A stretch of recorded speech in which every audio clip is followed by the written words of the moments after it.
ఓం శాంతి బ్రహ్మబాబా జీవిత చరిత్ర కంటిన్యూ చేస్తున్నాం. ఓం మండలి ఎదుర్కొన్న సమస్యలని మనం చర్చిస్తున్నాం. लोगों ने यह जानने की कोशिश ही नहीं की कि दादा, जो कि स्वयं एक गृहस्थ है और व्यापारी थे, उन्होंने स्वयं किससे पवित्रता अथवा संपूर्ण ब्रह्मचर्य का पाठ पढ़ा। दादाजी को जो दिव्य साक्षात्कार हुए, वे साक्षात्कार कराने वाला शक्ति कौन सी थी? ప్రతి ఒక్కరు దాదాని అగేనిస్ట్ వెళ్ళడం, ఓం మండలి అగేనిస్ట్ వెళ్ళడం చూసారే కానీ ఎవ్వరు కూడా ఇది ఆలోచించను కూడా ఆలోచించలేదు. ఏ దాదా అయితే స్వయం గృహస్థిగా ఉండేవాడు, ఒక వ్యాపారిగా ఉండేవాడు, అతనికి పవిత్రంగా సంపూర్ణ బ్రహ్మచర్య పాఠాన్ని ఎవరు నేర్పించారు? అతనికి ఇవన్నీ సాక్షాత్కారాలు ఎవరు చేయించారు? అతనికి సాక్షాత్కారం చేయించిన శక్తి ఏంటి అని. जो माताएं पहले घर में घुंघूट आड़े चार दीवारी में पिंजरे पंछी तरफ कैद करते थे, वह बेजुबान थी।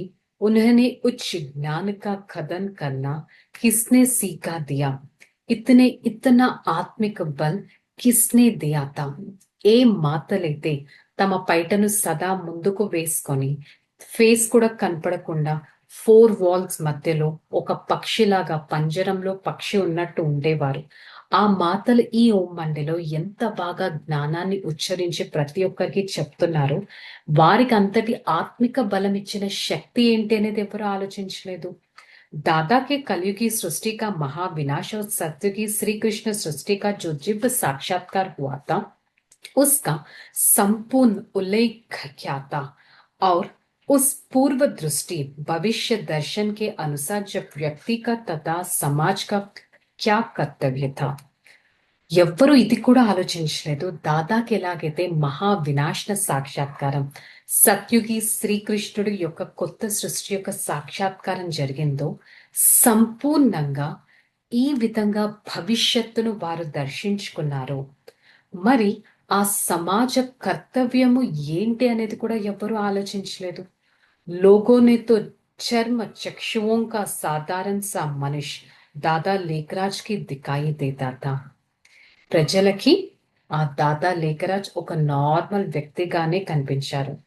दादाजी के तन में प्रवेश करके ब्रह्मचर्य का पाठ पढ़ाने वाला परमपिता परमात्मा शिव को तो वह देख ना सकते थे, क्योंकि प्रभु का दिव्य उत्साह दिव्य दृष्टि से ही जान सकता है.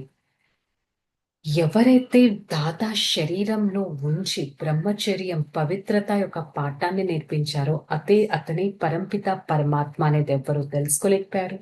పరమాత్మని తెలుసుకోవాలంటే దివ్య దృష్టి అయితే ఎంతో అవసరం. మరి ఇలాంటి ప్రజల్లో దివ్య దృష్టి ఉండడం చాలా అసంభవం.